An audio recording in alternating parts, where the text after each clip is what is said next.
Assalamualaikum warahmatullahi wabarakatuh. Perkenalkan, kami dari kelompok 1 akan memenuhi tugas mata kuliah Sistem Informasi Manajemen. Pada video kali ini kami akan membahas materi mengenai konsep e-commerce dan konsep e-business. Sebelum itu, izinkan saya memperkenalkan diri saya dan memperkenalkan teman-teman yang akan membahas pada video kali ini.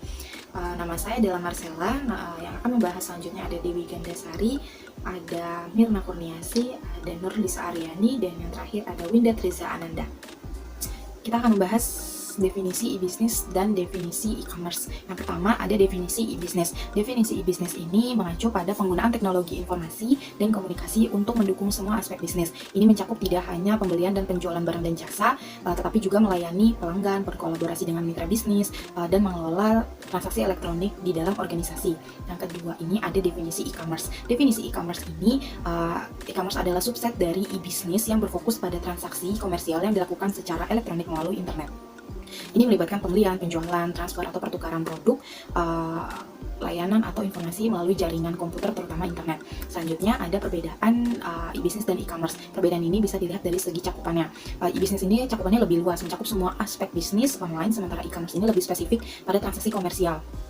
Yang kedua ada dari segi fokusnya. Dari segi fokusnya ini, e-business berfokus pada efisiensi dan integrasi proses bisnis, sedangkan e-commerce berfokus pada transaksi dan penjualan.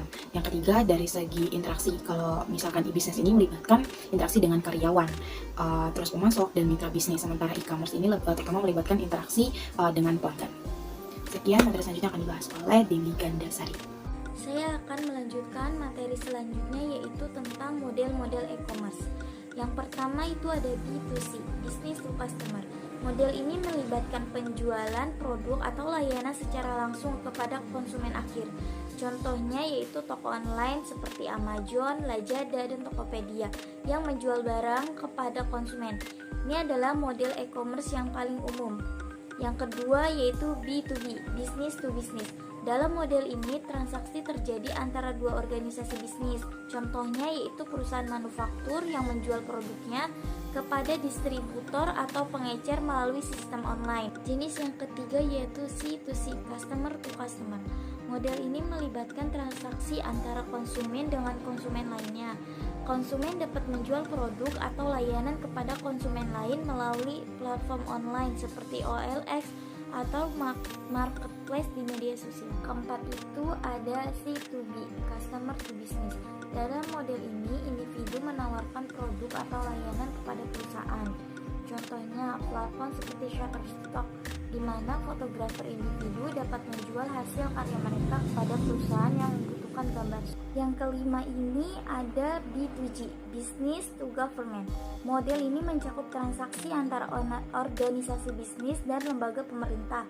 Contohnya yaitu ada perusahaan yang mengikuti tender pemerintah untuk proyek-proyek tertentu melalui sistem online. Untuk jenis yang terakhir ini ada M-commerce, Mobile Commerce. Mobile ini mengacu pada transaksi komersial yang dilakukan melalui perangkat seluler seperti smartphone atau tablet. Ini mencakup pembelian melalui aplikasi seluler, mobile payment, dan layanan berbasis lokasi. Komponen pada e-business. A. Infrastruktur TI, terdiri dari hardware, software, jaringan, dan sistem keamanan. B. Proses bisnis, cara organisasi melakukan aktivitas bisnisnya.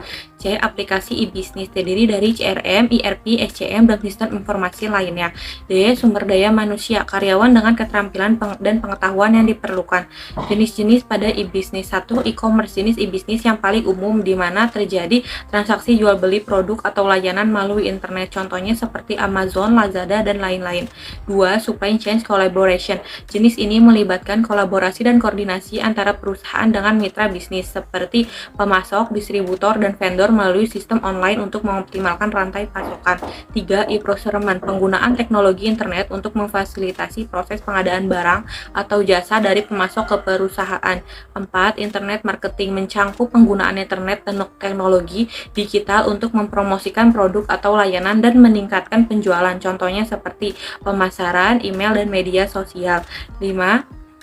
Online searching. Jenis ini melibatkan pencarian dan kontak dengan vendor atau pemasok melalui platform online untuk mendapatkan sumber daya seperti bahan baku, tenaga kerja, atau layanan yang dibutuhkan perusahaan. Yang keenam terakhir, mobile commerce. Transaksi ini komersial yang dilakukan melalui perangkat seluler seperti smartphone atau tablet. Baik, masuk ke poin selanjutnya ada manfaat e-bisnis dan e-commerce. Manfaat e-bisnis dan e-commerce yang pertama ada akses global dan pasar yang lebih luas, pengurangan biaya operasional, meningkatkan efisiensi proses bisnis, layanan pelanggan yang lebih baik, personalisasi produk dan layanan, fleksibilitas dan kenyamanan bagi konsumen, serta yang terakhir adanya peluang untuk membuka inovasi bisnis yang baru.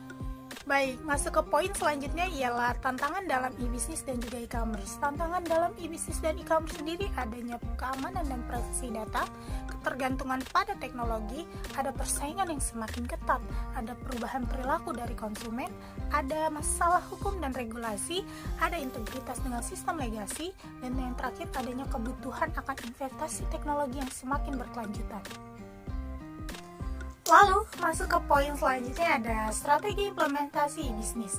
Strategi implementasi bisnis sendiri adanya analisis kebutuhan bisnis dan pasar, ada juga pengembangan model dan bisnis online, ada juga investasi dalam infrastruktur TI yang tepat atau teknologi informasi yang tepat, ada juga integrasi proses bisnis online dan offline, ada pelatihan karyawan dan manajemen perubahan, ada juga fokus pada pengalaman pelanggan, serta adanya juga evaluasi dan perbaikan berkelanjutan terhadap sistem.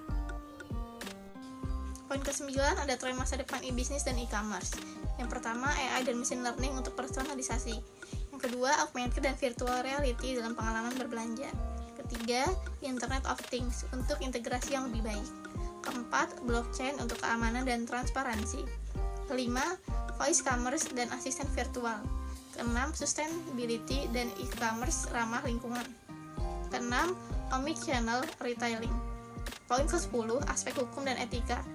Yang pertama ada perlindungan data konsumen, kedua hak kekayaan intelektual, ketiga pajak e-commerce, keempat kontrak elektronik, kelima tanggung jawab sosial perusahaan dalam lingkungan digital.